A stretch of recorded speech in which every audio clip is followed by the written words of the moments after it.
Hi, അസ്സലാമലൈക്കും. ഇന്ന് ഞാൻ എൻ്റെ പറമ്പിലോട്ടൊന്ന് ഇറങ്ങിയതാണേ. വെറുതെ ഇറങ്ങിയൊന്നുമല്ല, ഞാൻ ഒരു കറിക്ക് വേണ്ടിയുള്ള കൂട്ടുണ്ടാക്കാൻ വേണ്ടിയിട്ട് ഇറങ്ങിയതാണ്. അപ്പോൾ ഇവിടെ കാച്ചിലിൻ്റെ കുറേ വിത്തുകളൊക്കെ കിടപ്പുണ്ടായിരുന്നു. കണ്ടോ, വിത്ത് കാച്ചിലിൻ്റെ. അപ്പോൾ അതൊന്ന് പിറക്കിയെടുത്ത് എന്തെങ്കിലും കറി ഉണ്ടാക്കാമെന്ന് കരുതി വന്നതാണ്. പച്ചക്കറികളൊന്നും ഇരിപ്പില്ല.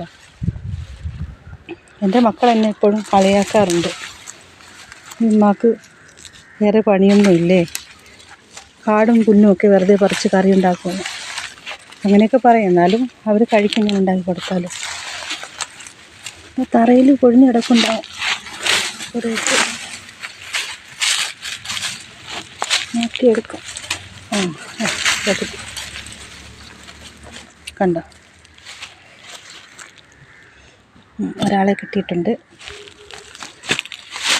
അപ്പോൾ ഇതൊക്കെ ആകുമ്പോൾ നമ്മൾ വിഷമയമില്ലാത്ത കിട്ടി പച്ചക്കറികളൊക്കെ നമുക്ക് കഴിക്കാമല്ലോ. നമ്മുടെ പറമ്പിലുണ്ടാവുന്നതല്ലേ, വിഷമൊന്നും ചേർക്കാത്ത പച്ചക്കറി ആകുമ്പോൾ നമുക്ക് ധൈര്യമായിട്ട് കഴിക്കാം.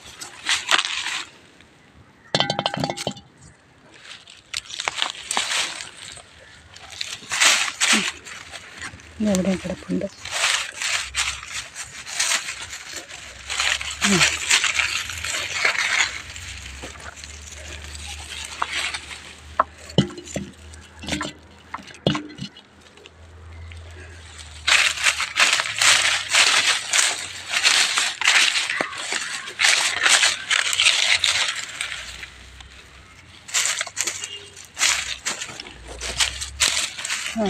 ഇദ്ദേഹം ഉണ്ടായിരുന്നു, ഒരാളെ കൂടെ കിട്ടി.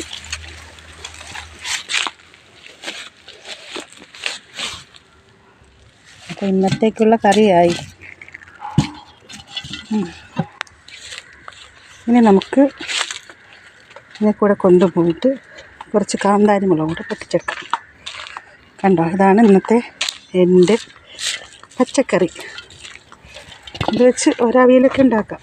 പിന്നെ അതിൻ്റെ കൂടെ കുറച്ച് കാന്താരി ചമ്മന്തിയും കൂടെ ഉണ്ടാക്കാമെന്ന് കരുതി. ഇവിടെ ഇരുന്നോട്ടെ. കുറച്ച് കാന്താരിയും കൂടെ പൊട്ടിച്ചെടുക്കാം നമുക്ക്.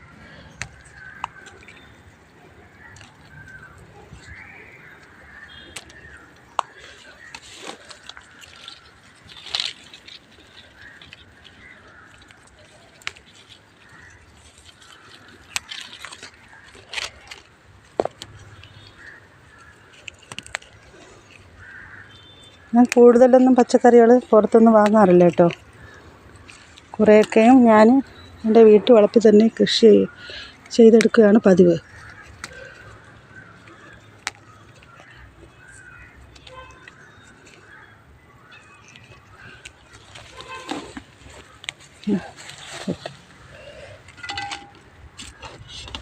കുറച്ചുകൂടി പൊട്ടിച്ചെടുക്കാം.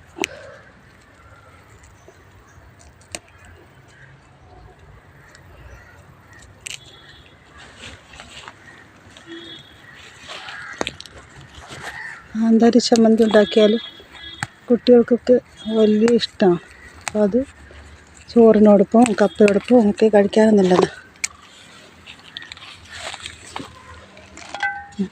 അപ്പോൾ ഇന്നത്തെ ഇത്രയൊക്കെ മതി, ഒരു കറിക്കുള്ളതായില്ലേ. എങ്ങനെയുണ്ട്, ഇഷ്ടപ്പെട്ടോ നിങ്ങൾക്ക്? ഇഷ്ടപ്പെട്ടെങ്കിൽ ലൈക്ക് ചെയ്യണം, സബ് ചെയ്യണേ.